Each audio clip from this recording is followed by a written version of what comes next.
So hello student, welcome to I science. तो आज जैसे कि आप देख सकते हैं, मैं आपके सामने एक नया क्वेश्चन लेके आया हूँ।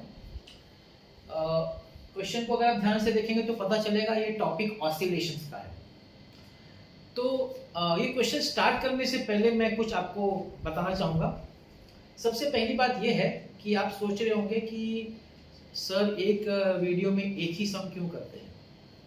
देखिए, मेरा एम क्या रहता है कि जब मैं सम, पहले तो मैं सम चूज करता हूँ बराबर अच्छा सम, जिसमें थोड़ा सा ट्रिकी हो, एकदम डायरेक्ट एप्लीकेशन ना हो। तो इस तरह के सम करने से बच्चों को समझ में आता है कि किस तरीके से सम को घुमाया जा सकता है। एक दूसरा, मैंने ये देखा है कि वीडियोस में जनरली जहाँ एमसीक्यूज कराया जाता है तो बड़ा फटाफट सम होता है, फॉर्मूला होता है, सब्स्टिट्यूट करो, सॉल्व करो, आंसर आ गया, और हमको लगता है कि बड़ा इजी है। लेकिन ये टीचर के लिए इजी हो सकता है, लेकिन एक स्टूडेंट, एक नॉर्मल स्टूडेंट के लिए इतना आसान नहीं होता है। उस स्टूडेंट को शायद उस समय समझ में आ जाता है जो जो बताया जा रहा है, लेकिन अगर उसको डेप्थ में कंसेप्ट अगर नहीं समझ में आया है या नहीं याद है तो वो थोड़े दिन में वो चीज़ भूल जाएगा। मेरा एम ये रहता है कि मैं स्टूडेंट को उस एमसीक्यू से रिलेटेड जो कंसेप्ट है उसको पहले समझाऊं। उसको समझाने के बाद जब मैं न्यूमेरिकल का एमसीक्यू कराऊंगा तो उसको एकदम इतना क्लियर हो जाएगा तो शायद वो भूले ही नहीं कभी। और आप देखिए ना, एक चैप्टर में कितने कंसेप्ट होंगे, 10-15, उससे ज्यादा क्या कंसेप्ट होंगे। तो एक चैप्टर में हमको कितने एमसीक्यूज करने चाहिए, 10-15-20। लेकिन ऐसा होता नहीं है। हम देखेंगे, हम एक ही चैप्टर में 100, 200, 300 सम्स करें, क्यों कर रहे हैं? अगर हमारा कंसेप्ट क्लियर है तो एक सम काफी है, और अगर हमारा कंसेप्ट क्लियर नहीं है तो 500 सम भी अगर हम कर लेंगे ना तो भी कुछ उससे फायदा नहीं होगा। तो मैं एक अलग अप्रोच से आपके सामने आता हूँ। मेरा मेन है, क्योंकि फिजिक्स एक ऐसा सब्जेक्ट है जहाँ पे बच्चे का रैंक है ना, वो फिजिक्स ही डिसाइड करता है, टॉपर्स में जाना है कि नहीं। तो मेरा एम रहेगा कि मेरे स्टूडेंट जो है फिजिक्स में अच्छा स्कोर करें। ठीक है, तो चलिए चालू करते हैं आज का क्वेश्चन। क्वेश्चन है 4 मासलेस स्प्रिंग्स। तो मासलेस का मतलब तो डेफिनेटली यही हो गया कि उसमें मास है ही नहीं, आपके 4 स्प्रिंग्स हैं whose force constants are 2k, k, k and 2k attached to a mass m। ये आपका मास m है, ब्लॉक है मास का, kept on a frictionless plane। ये प्लेन जो है फ्रिक्शनलेस। फ्रिक्शनलेस से फायदा क्या होगा कि जब ऑसिलेशन होगा ना तो ऑसिलेशन रुकेगा नहीं, कंटिन्यूअस रहेगा। क्योंकि अगर फ्रिक्शन अपना रोल प्ले करेगा तो फिर थोड़ी देर के बाद ऑसिलेशन रुक जाएगा। तो ये बेनिफिट है जब हम लोग फ्रिक्शनलेस प्लेन की बात करते हैं। क्वेश्चन क्या पूछा है, अगर इस मास m को मैं थोड़ा सा डिस्प्लेस करूं, थोड़ा सा, और छोड़ दूं, तो आप जानते हैं कि फ्रिक्शनलेस होने की वजह से ये ऑसिलेट करेगा। क्वेश्चन ये पूछा है कि व्हाट इज द फ्रीक्वेंसी, इस ऑसिलेशन बॉडी का फ्रीक्वेंसी कितना होगा। देखिए, अभी क्वेश्चन जो डायग्राम को अगर आप ध्यान से देखें ना तो यहाँ पे 4 स्प्रिंग्स है, बेसिकली कॉम्बिनेशन ऑफ स्प्रिंग्स है। तो हम लोग पहले डिस्कस करेंगे कॉम्बिनेशन ऑफ स्प्रिंग का कंसेप्ट क्या है। तो मैं सबसे पहले आपके पास आऊंगा एक स्प्रिंग लेके। अगर हम लोग एक स्प्रिंग लें, अगर मैं एक स्प्रिंग की बात करूं जिसका फोर्स कांस्टेंट k है, तो जब आप स्प्रिंग को, डेफिनेटली के सरफेस आपका फ्रिक्शनलेस रहेगा, वो बोलने की जरूरत नहीं है, वो अंडरस्टूड है। इसको जब आप पुल करके छोड़ेंगे तो ये ऑसिलेट करेगा। इस पे जो फोर्स एक्ट करेगा, जो रिस्टोरिंग फोर्स, जो इसको वापस खींच रहा है, वो जो फोर्स एक्ट करेगा वो kx है। बहुत बार इसको माइनस लोग लिखते हैं क्योंकि ये ऑपोजिट है, लेकिन हम लोग सम्स में इस समय इसको सिर्फ kx अज्यूम करेंगे। k जो होता है उसको हम बोलते हैं फोर्स कांस्टेंट या स्प्रिंग कांस्टेंट। यहाँ पे स्प्रिंग है तो स्प्रिंग कांस्टेंट।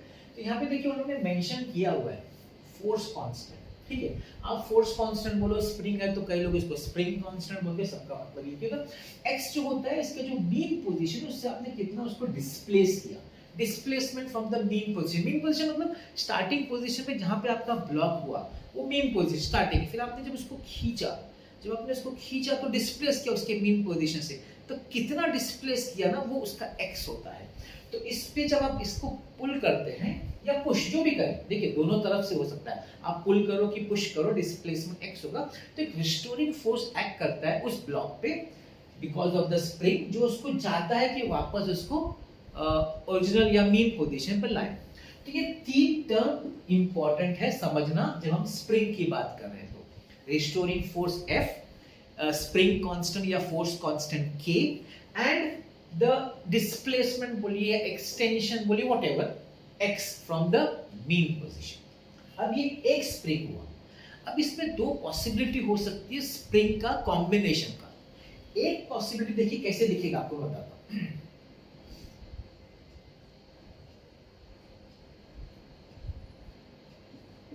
तो ये देखिए एक पॉसिबिलिटी हो गई, ये सपोज स्प्रिंग कांस्टेंट K1 है, ये K2 है।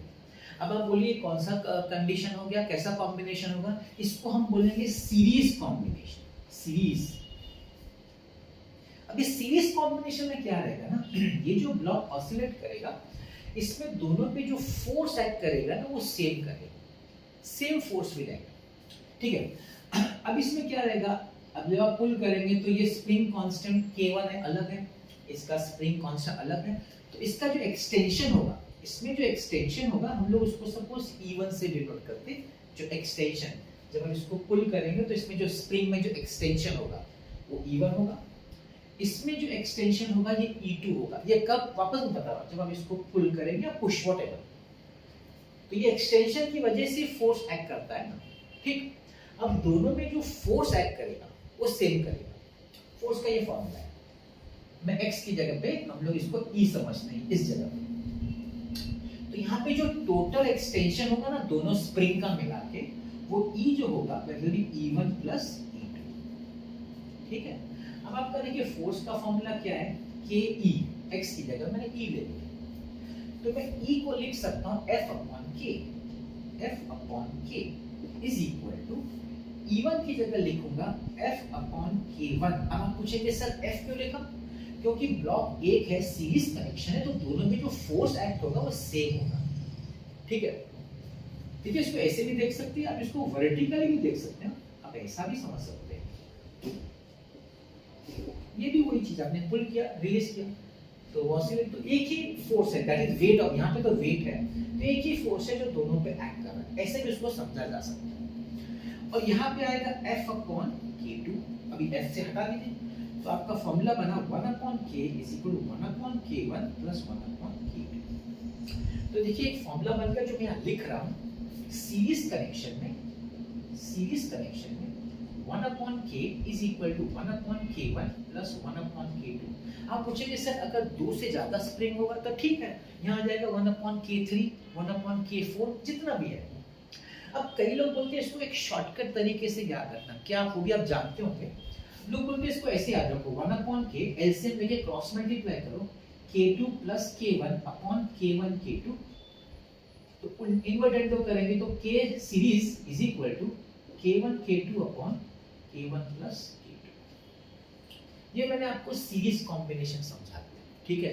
तो जब भी आपको स्प्रिंग्स में सीरीज कॉम्बिनेशन दिखे ना, सीरीज, तो आपको ये फॉर्मूला अप्लाई कर सकते हैं उनका रिजल्टेंट स्प्रिंग कांस्टेंट निकालने के लिए, फोर्स कांस्टेंट निकालने के लिए। मैंने आपको एक कांसेप्ट एक्सप्लेन किया, अब मैं आपको एक्सप्लेन करूंगा अगर यही चीज पैरेलल में कनेक्ट हो तब इसका स्प्रिंग कांस्टेंट इक्विवेलेंट क्या होगा।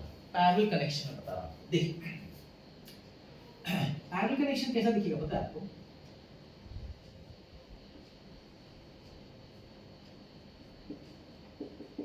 इसका स्प्रिंग कांस्टेंट K1 है, K2 है।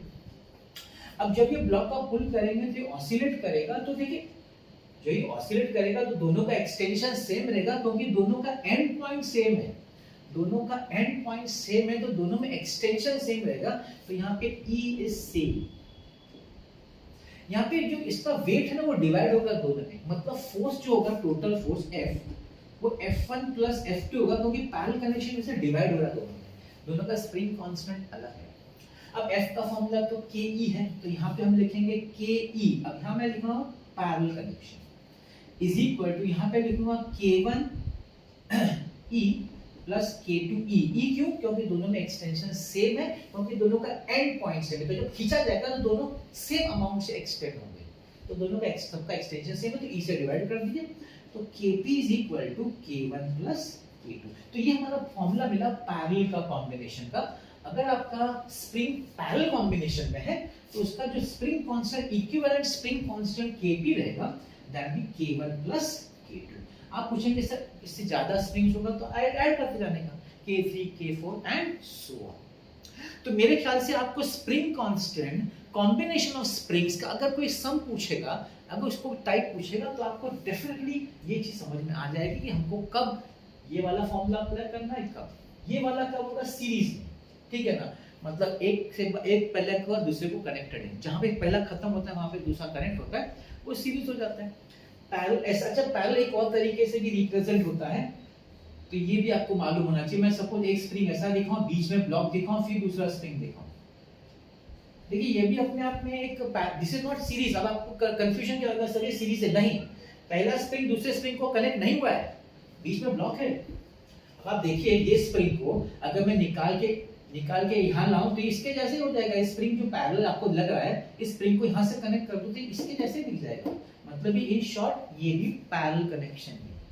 अब मैंने आपको यहाँ क्यों बताया, क्योंकि इस तरह का डायग्राम आपको यहाँ देखने को मिलने वाला है। इसने बोला दिमाग में बैठा के रखिए, सीरीज नहीं है। सीरीज में क्या होगा, जहां पे पहला स्प्रिंग खत्म होगा दूसरा स्प्रिंग वहां से स्टार्ट होना चाहिए, ठीक। तो आई होप आपको एक कंसेप्ट क्लियर हो गया स्प्रिंग्स के बारे में, उनका पैरेलल कनेक्शन और सीरीज कनेक्शन। अब हम लोग आते हैं इस सम पे। जैसे मैंने कहा, मैं पहले आपको पूरा कंसेप्ट समझाना चाहूंगा, उसके बाद मैं आपके सम को सॉल्व करूंगा। चलिए आ जाते हैं सम पे।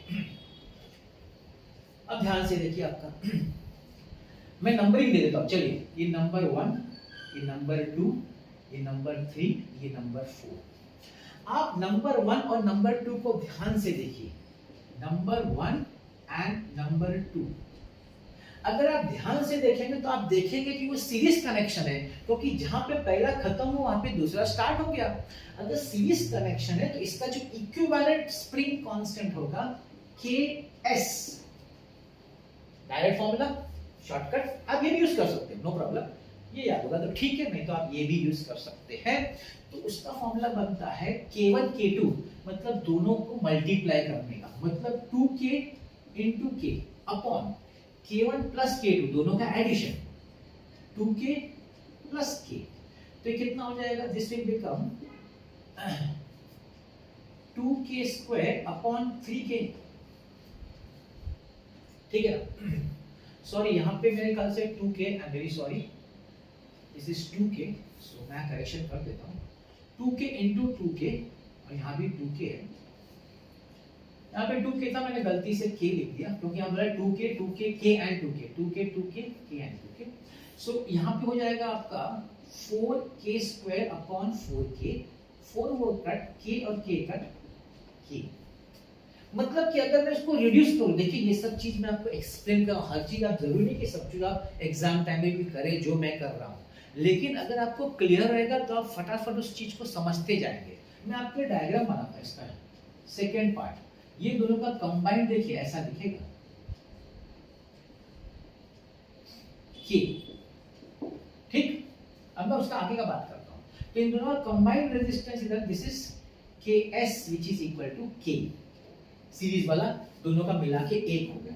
अब इसके क्या बात कर, आपको क्या लगता है क्या है, पैरेलल है भाई, दोनों का एंड पॉइंट सेम है तो दोनों पैरेलल है। तो मैं अब बात कर रहा हूं नंबर 3 एंड नंबर 4 की बात कर रहा हूं।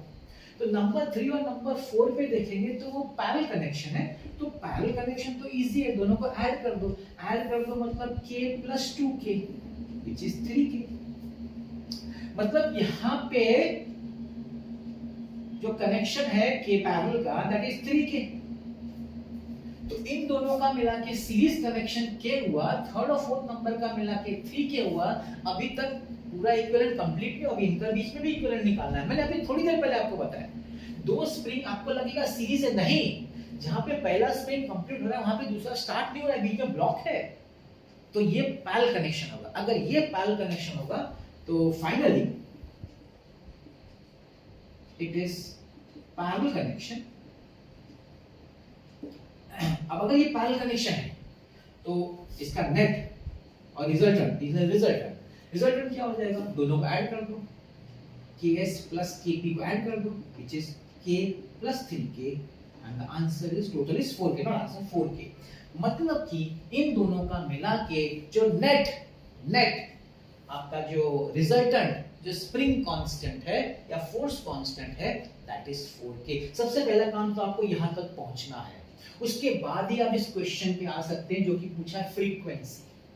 अब आ जाते हैं फ्रीक्वेंसी पे, ठीक। अब देखिए फ्रीक्वेंसी, हमको एक रिलेशन पता है कि ओमेगा, जिसको हम एंगुलर फ्रीक्वेंसी बोलते हैं ऑसिलेशन में, उसका फॉर्मूला है 2 pi n, that is frequency, n is the frequency. तो omega upon 2 pi is equal to the frequency. क्या मुझे ओमेगा पता है ऑसिलेशन में? याद करिए ओमेगा, अगर आपको याद हो differential equation of SHM, differential equation of linear SHM, क्या है ओमेगा का फॉर्मूला? ओमेगा का फॉर्मूला है root of k by m। याद करिए, डिफरेंशियल इक्वेशन जब आप लिखते हैं ऑसिलेटिंग बॉडी लीनियर डिफरेंशियल, उसमें ओमेगा ये यूज किया जाता है। तो हम यहाँ सब्स्टिट्यूट करेंगे, ओमेगा की जगह पे यहाँ सब्स्टिट्यूट किया जाएगा, तो ओमेगा की जगह पे आएगा रूट ऑफ k। अभी हमारा k क्या है इधर? हमारा k सिर्फ k नहीं है, वो 4k है। So this will become 4k upon m, मास उन लोग ने कैपिटल M लेने को बोला है, इस मेंशन हो गई है, upon m divided by 2 pi is equal to n। तो इसको जरा ठीक से लिखना तो क्या लिख सकते हैं? 1/2 पाई को साइड में लिखिए, root of 4k upon m। Have I got the answer? Yes, and the answer is option B। तो अगर स्प्रिंग का कोई भी सम आएगा, कैसा भी आएगा, आपको पता है कि सीरीज पैरेलल कैसे सॉल्व करने का, रिजल्टेंट फाइनली कैसे निकालने का। पर रिजल्टेंट जब आपको मिल जाएगा तब आप जो भी पूछा है आप सॉल्व कर लेंगे। ये स्प्रिंग का जो सम्स होता है ना ऑसिलेटिंग बॉडीज का, ये इसका बेसिक कंसेप्ट है। उनको आपको कॉम्बिनेशन करके देंगे, डायरेक्ट नहीं देंगे।